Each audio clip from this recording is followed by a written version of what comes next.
Are you using tempo for your training? If not, you should, and this is why.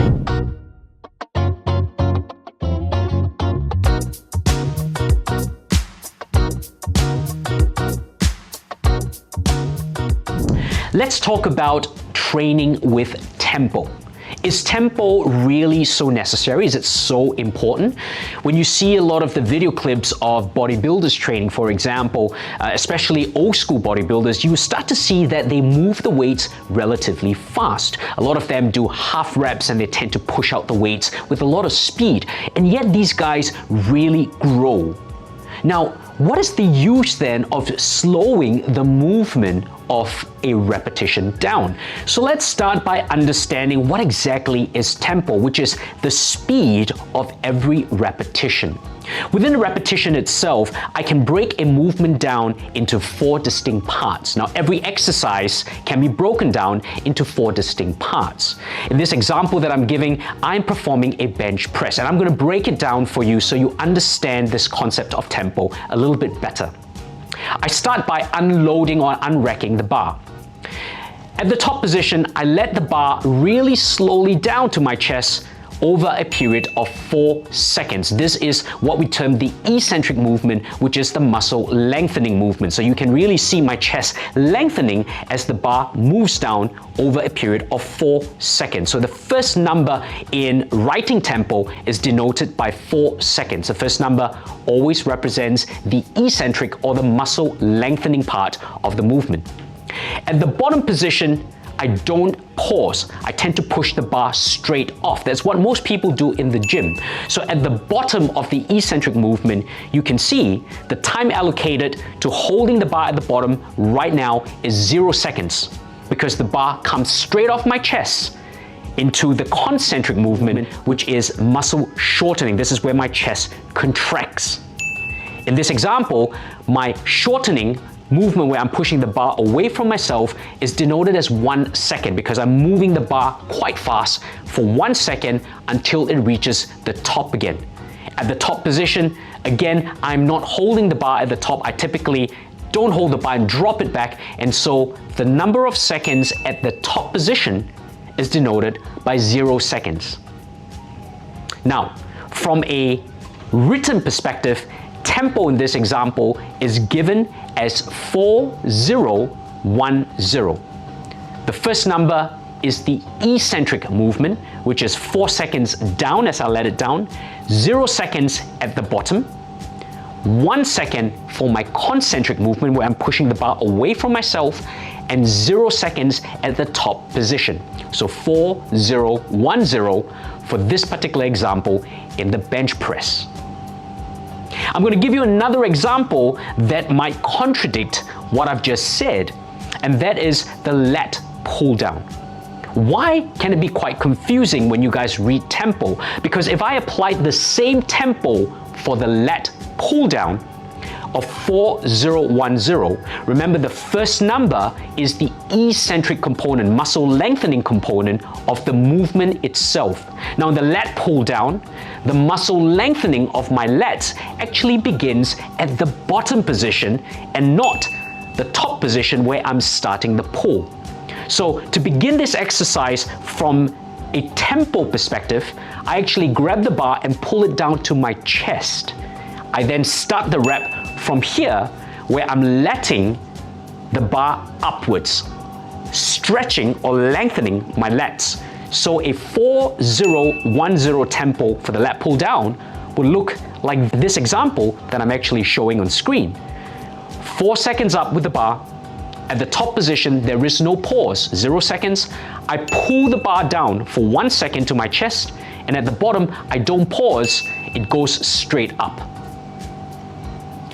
This is a 4010 example for a lat pull down, which is quite the opposite for the bench press example that I gave earlier. Both examples give you a better idea of what those numbers actually represent. Now, when you train with tempo, you're training with understanding the speed of a particular rep.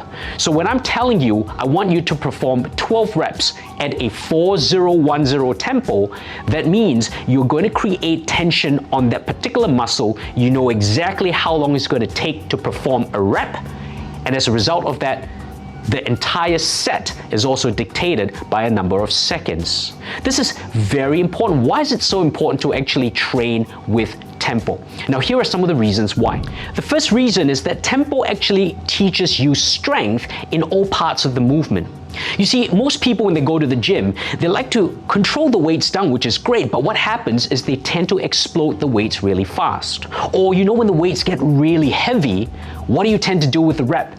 It starts to speed up. It speeds up because you realize that if you do the rep faster, it actually makes it easier. In fact, when you come down and you can bounce the weight off yourself, it makes it easier as well.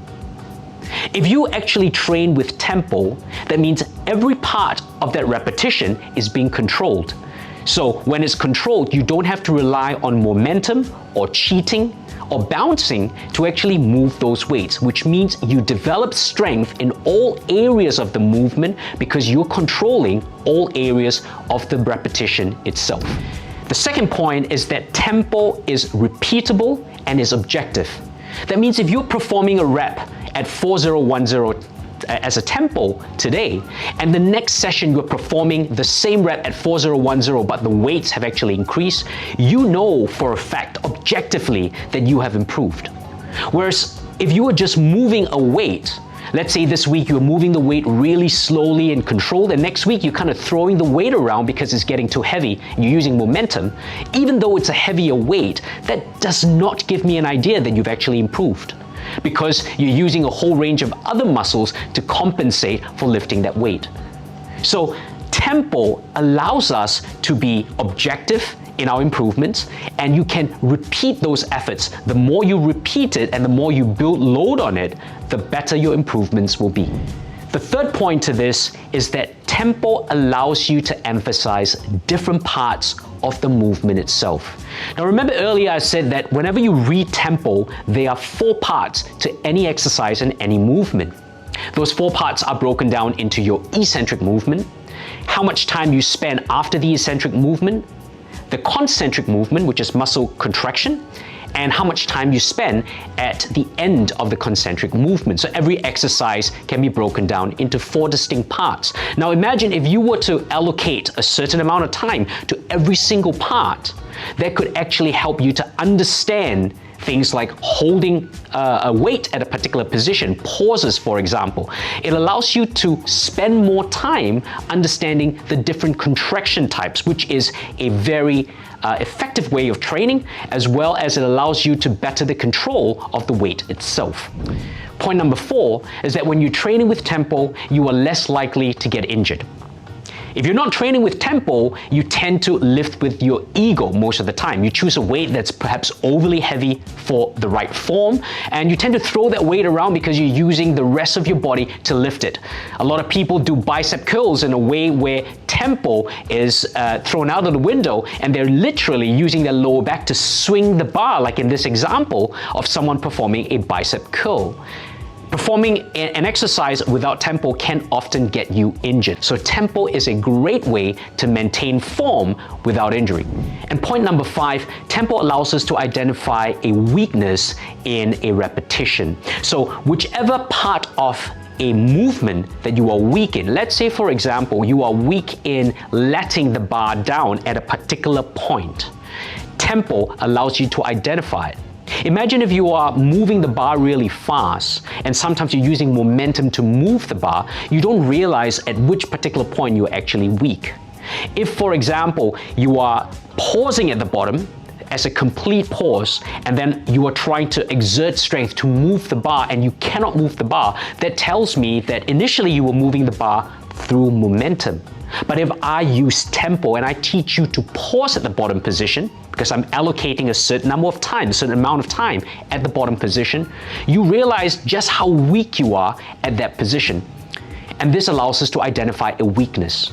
Remember, you are only as strong as your weakest link. So to be better in the movement, if you can identify your weakest link, you can also spend more time building strength in that particular area of a movement pattern.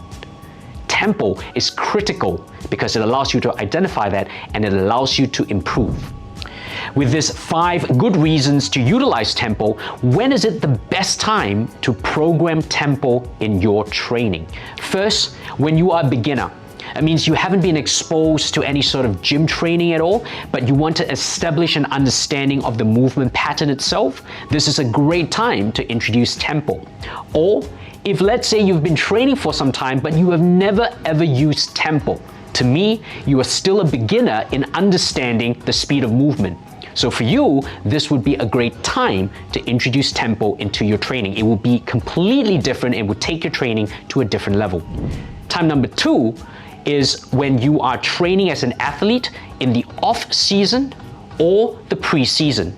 I put a heavy emphasis on tempo training in the off season for a lot of athletes because this teaches them to correct faulty recruitment patterns. It also allows us to identify the areas of movement where they may be potentially weak, and this is what tends to lead to injuries and imbalances when they're playing the game itself. So in the off season, I tend to introduce tempo.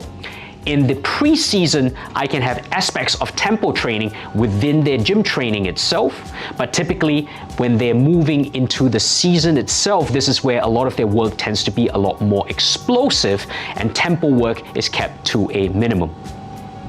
Time number 3, where tempo work tends to be quite critical, is during accessory movements of a strength training program. So if you are doing a strength training program, you realize that your main lifts to start off the program tend to be quite explosive, and that is a necessity for strength training. But then as you move down the program to your accessory movements, which are movements that are smaller, movements that work your stabilizers or your stability muscles, then we incorporate tempo training. This is so that we can slow things down, allows us to focus on technique and correct imbalances. Thank you so much for watching today's video, guys. If you're interested in learning more about programming, about training and nutrition, make sure you head to our online learning platform, learnasp.com, as well as have a look at our online community, The Inner Circle, where I get to share articles as well as program design. Well, guys, I'll see you in our next episode.